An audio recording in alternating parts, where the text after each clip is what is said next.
intelligent computer systems are revolutionising the way we live our lives. We trust more and more everyday activities entirely to machines. Manufacturing, banking, waste management, power plants, even medicine and transportation. These systems, however, can be susceptible to outside influence. People who might want to gain access to systems in order to use them for their own personal gain or more sinister purposes. The more these systems become part of our daily life, the bigger the damage is if they get attacked. This is not scaremongering, these threats are real. Cars have been demonstrated to be remotely attackable, where someone from another car driving on the highway was able to engage brakes or airbags. We have seen people remotely from dozens of meters distance controlling a heart pacemaker implanted in a person. And we've seen attacks where people, again remotely without touching it, got ATMs to spit out dollar notes.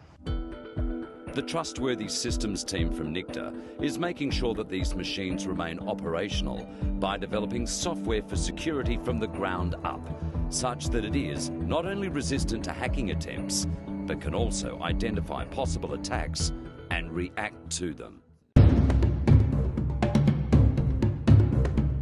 The system we built and verified is an operating system kernel. That's the lowest layer of software that's running on a computer system, the thing that runs directly on the hardware, where everything else is under control of the operating system. The setup we've got is a real-world scenario with 2 quadcopter drones.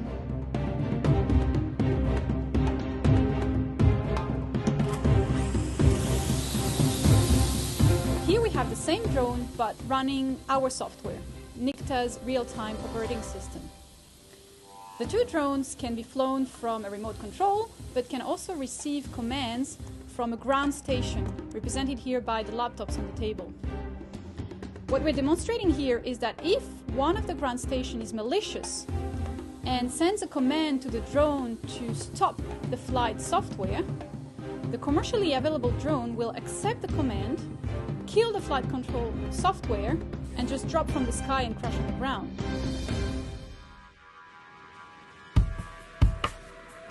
So in the high assurance version, we're using encryption on the ground link, so the drone can tell when it's attacked, and when it receives enough bad messages, basically, from someone trying to guess the password, it will flash its lights in the demo, and in the demo it will go off in one direction. In reality, it could be continuing its mission, just alert the operator, or it could basically do any mission-specific action that you pre-program for it. In this first phase, we are just having a simple flight control software, but in the next phases, we are adding more and more functionality to the drone, such as navigation system, mission control, or autonomous flying. For this, we will be using NICTA's secure and verified kernel, SEL4. This is the piece of software that runs at the heart of the system and controls accesses to everything. If your software runs the SEL4 kernel, you have a guarantee that if a fault happens in one part of the system, it cannot propagate to the rest of the system, and in particular in the critical parts.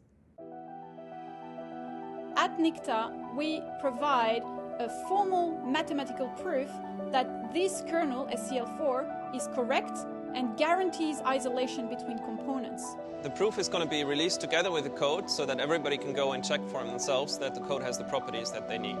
To demonstrate, the software has been installed in a widely available drone system. The high assurance software can be installed on a variety of platforms, and hopefully, one day, will be used to detect and deter cyber attacks across a wide range of automated systems. If you build a pacemaker or an autonomous car, you should think about NICTA's technology.